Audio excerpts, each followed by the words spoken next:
Well, this was an unfortunate outcome for the boys this past weekend, but there was a moment on map 3 on Paris where we were able to defend and retake control of the point when it looked like the round was over. So let's find out how they did it.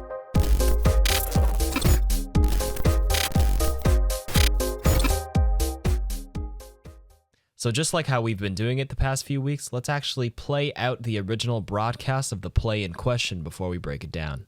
It's a lot of that initial salvo of damage with the kinetic grasp, and that buys Toronto the time to get back to point. But they look uncomfortable, Matt. They look like they don't like this at all. I mean, they don't want to fight this straight up because they will lose that battle because of the Hanzo shield damage and just damage in general. As Repel with a headshot on the Surefour at range, so you lose your main source of damage for Toronto. Good catch though on Linkster though, Matt. That was the combination between Nevix and Agilities. But Dante and Raucus starting to get involved, and now this could be over very quickly for Toronto. They're going to be shoved off the point here. Right in the backline, Repel has been dishing death. 6 final blows for Repel. That's more than Dante has this round. And the Outlaws have an immense time bank to work with. Surefour slammed to the ground. Kinetic grasp now being used by Meko. Well, he get caught by the Dragon Strike. A lot of damage there. And the Toronto Defiant still trying to keep some players on the point, but Kellex gets halted out into the line of fire. That's a desperation gravitic flux. And they are thrown down into an immortality field, but Raucus and Repel aren't lucky. They don't stay alive, and now Surefour's able to find Muma, and this is over for Houston. Oh, they're able to bring it back. Nevix coming in with 2 kills. Okay, so with Houston capturing 97.9%, Toronto somehow retakes control. To break this down, we have to look at the game mode Assault, sometimes called 2CP or 2 capture points by the community. Toronto's defending point B, and their respawn point is just a few steps away, while Houston is attacking, and their respawn point is way across the map. What this means is that Toronto securing a kill is much more valuable than Houston securing a kill. Toronto lost Surefour early in the fight, and Houston lost Linkster right after. However, Surefour was actually able to come back to the fight, deal some damage, contribute his bop to the fight, died again, all before Linkster even made it back to the building. And that's the key to defending second point on assault maps. You need to confirm a kill, even if you die for it as a 1-for-1 trade. It will indirectly give you a numbers advantage if your team can stall long enough for you to respawn while the enemy is stuck slowly running back. So let's see how this played out. Houston took control of this room and pushed Toronto back. Surefour is doing his best to retreat, but eventually falls to the Mei, Sigma, and Zenyatta chasing him.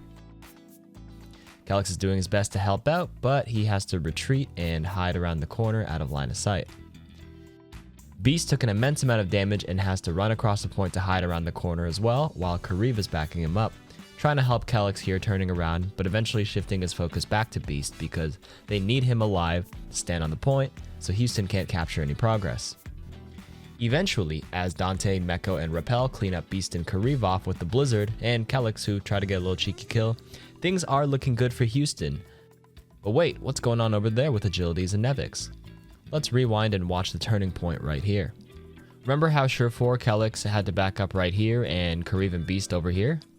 Well, Nevix and Agilities went on an off angle to the front of the point, and poor Linkster, thinking he's safe, suddenly gets surprised when these two show up right in front of him and secure a pick. Did you guys know you can jump on the sides of these little pillars?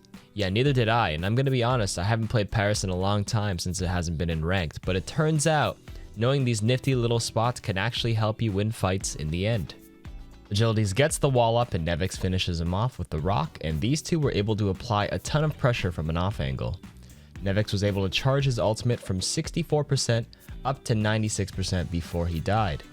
This would eventually set him up to come back out and get a huge gravitic flux to end Houston's push.